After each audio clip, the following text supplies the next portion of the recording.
Bonjour à tous et bienvenue pour une nouvelle vidéo. Aujourd'hui on enchaîne encore hyper bien sur la chaîne et on recommence avec un duel de Photoshop. Comme j'ai gagné le dernier, enfin on compte pas les points mais j'ai gagné. Et ben voilà, vu que j'ai gagné le dernier, on s'est dit go direct une revanche. Victoria elle était un petit peu déçue sur Photoshop. Elle s'est dit ok cette fois-ci je choisis vraiment mon Pokémon et je vais tout détruire. Donc j'ai hâte de vous présenter cet épisode, de chacun faire un Photoshop et ben j'espère que ça vous plaira encore parce que nous on prend vraiment un plaisir ultime à faire des illustrations comme ça. J'espère vraiment que la vidéo va vous plaire et on commence tout de suite avec la partie de Victoria comme d'habitude. Ah oui, au fait, ouais, si vous voyez un fond un petit peu différent là, c'est parce que premièrement je suis fan de Rocket League donc j'ai pris un fond sur les maps de Rocket League et deuxièmement parce qu'on est en train de tester un fond vert, voilà, on n'a rien d'autre à faire de notre vie, on teste des fonds verts. Donc merci à Shido du coup de m'avoir prêté son fond vert, on va en faire bon usage et apprécier la vidéo. Nouveau duel Photoshop dit nouveau Pokémon. Et cette fois-ci, je compte pas me faire avoir. J'ai choisi de rendre réaliste Xerneas, un Pokémon légendaire, comme moi après tout. Je pense qu'avec un Pokémon de cette envergure, j'ai enfin mes chances. Et du coup on y va, c'est parti. Et la première chose que je commence à faire, malheureusement, c'est le détourage. En vitesse réelle, ça donne ça. On va peut-être accélérer un peu, non? C'est d'ailleurs pour ça que Xerneas m'a pris 5h19 à faire, précisément, ça pique. Vous commencez à connaître la technique, du coup je vais vous l'expliquer une fois, une dernière fois, et puis après vous allez regarder. Première étape, je prends ma texture bois, puis je la colore. Ensuite, je l'applique, et enfin, les ombres et les lumières. Et voilà, c'est la seule technique à connaître pour réaliser ce genre d'illustration. C'est très simple au final. Cette même technique, je vais l'appliquer partout.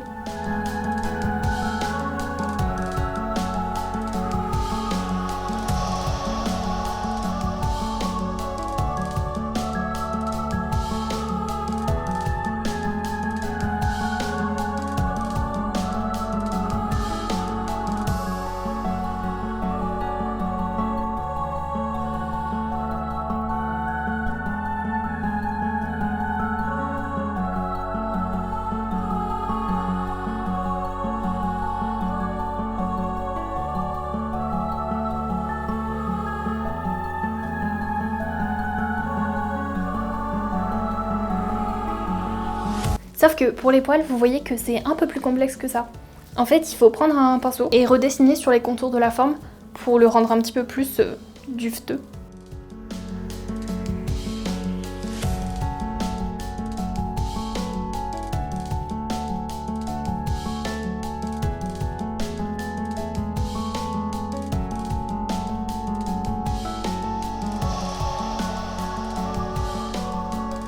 Du coup, pour les cristaux sur les bois, c'est exactement la même chose. On prend plein de textures différentes, on les place, on les applique à une forme, on les recolore si besoin, on les ombre, on met un peu de lumière, c'est tout.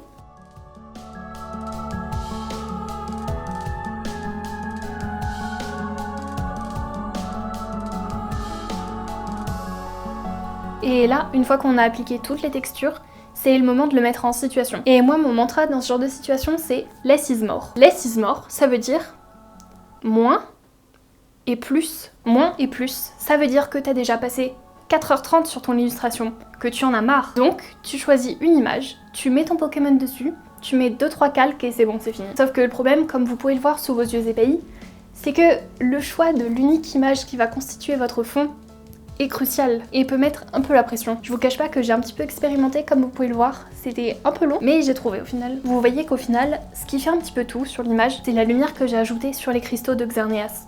Et pour ça, rien de plus simple. On prend simplement un pinceau avec une couleur et on joue avec les modes de fusion, que justement ça rende une sorte de halo un petit peu joli.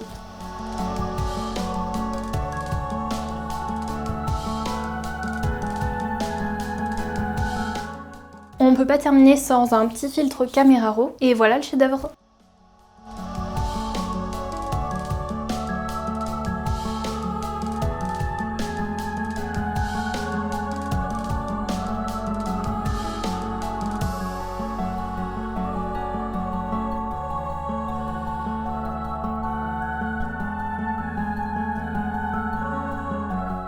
Alors pour commencer, c'est une étape que j'ai copiée un petit peu chez Vic, mais je faisais pareil, mais plus détaché. Là, j'ai directement commencé en fait par détourer tout mon personnage en différentes parties pour pouvoir les texturer les unes après les autres. Donc j'ai fait un truc tout bête, une fois que j'ai détouré toutes les parties, j'ai changé légèrement la position de mon personnage, parce que effectivement, je voulais qu'il soit à l'arrêt, et ça donne l'impression qu'il est en train de sauter vers l'avant, la position qu'il avait. Et donc voilà, c'était un petit peu le but de ce que je voulais faire. C'était un amphinobi à l'arrêt, et vous verrez plus tard dans le Photoshop, ça va vraiment être normalement le but de faire une sorte de poster dans la chambre de quelqu'un qui sera vraiment un petit peu zen, un petit peu méditation, comme j'ai pu faire avec Tortipousse. Bon, cette fois-ci, vu que vous connaissez un petit peu toutes les étapes et que je vais pas toutes les détailler, et ben en fait, je vais vous apprendre un petit peu comment agrandir une texture, parce que là par exemple, j'ai une texture de langue, si je la réduis pour qu'elle soit pas ridiculement énorme sur la langue du personnage, elle est pas assez longue pour faire toute la langue.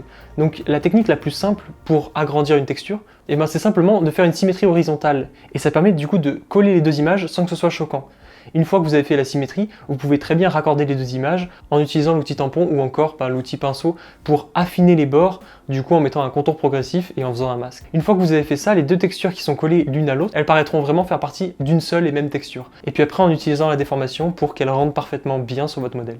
Comme vous avez pu le voir, c'est ce que j'ai fait avec la langue et ça permet de faire une langue continue alors que je me base sur une toute petite image à la base. Là, je dois principalement texturer tout le personnage et faire les ombres. Tortipousse, il faut un petit peu improviser et tout. Là, vraiment, je dois juste texturer. Je dois prendre les textures qui sont le plus réalistes possible et les colorer et c'est ça qui me prend la plus grande partie du temps.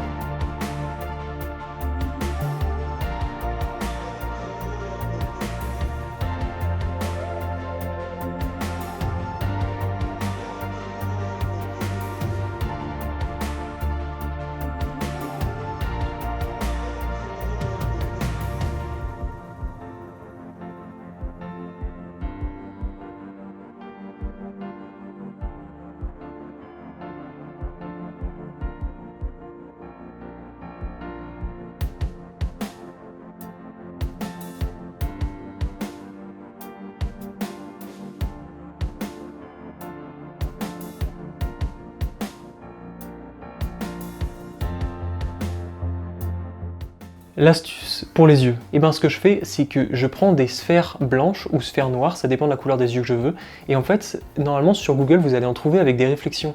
Ça peut être des boules de Noël, ça peut être tout, mais en fait, vous en prenez une de n'importe quelle couleur, et il y aura des reflets en fait directement, et ça donnera un côté sphère, et très réaliste au fond de l'œil, et ça donnera du coup toute une dimension un petit peu 3D à votre modèle. Ça rend toujours un peu mieux au niveau des yeux d'avoir des vraies réflexions, genre un petit peu 3D.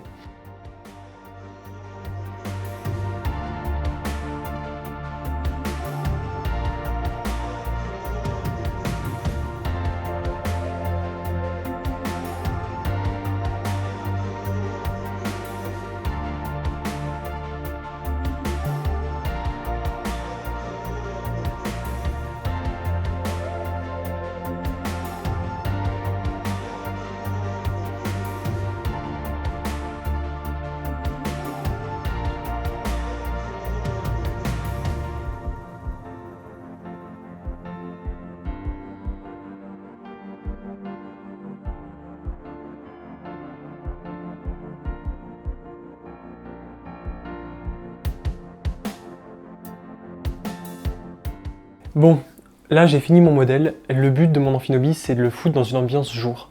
J'ai tendance avec mes Photoshop à toujours les faire un peu de nuit parce que je n'ai pas encore assez de détails et j'avais vraiment envie qu'on le voit bien et que j'assume un petit peu mon Photoshop. J'avais prévu de le faire arrêter sur un poteau à la base, mais je me suis dit pourquoi pas directement sur la pellicule de l'eau, un Pokémon eau qui marche sur l'eau. C'est Jésus-Christ, et Jésus-Christ il gagne les duels de Photoshop.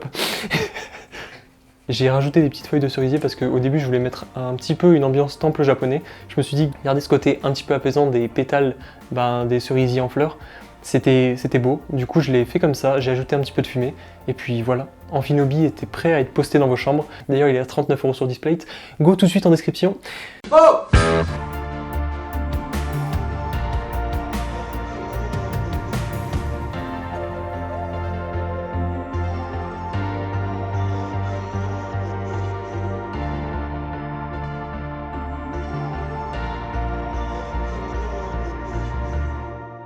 Donc voilà, vous avez vu les deux images. Normalement, vous les voyez peut-être encore au moment où je parle. D'ailleurs, on va pouvoir profiter du fond vert pour me foutre un petit peu partout et laisser place aux deux images. Victoria a tout donné et je trouve vraiment son Xerneas incroyable. Je trouve mon amphinobi quand même crédible, J'espère que les 2 Photoshop vous ont plu, que vous allez vous abonner si jamais vous voulez voir plus de contenu. Je vais parler de séries peut-être, et peut-être de films, et on va continuer aussi les défis Photoshop. Et surtout, n'oubliez pas de voter en commentaire, c'est super important. Comme d'habitude, il va y avoir 2 commentaires, un avec le compte de Paul pour voter pour lui, et un avec mon compte, vic.virgule, pour voter pour moi. Et voilà, votez en votre âme et conscience pour celui que vous avez préféré. Je trouve que ce duel Photoshop, c'est vraiment un autre level, du coup, bon courage pour nous départager. Allez, à bientôt! Je vous conseille aussi de vous abonner à Vic qui a ouvert sa chaîne, vic.virgule, donc allez vous abonner. Et puis surtout, nous on se retrouve pour une nouvelle vidéo. À la prochaine, ciao!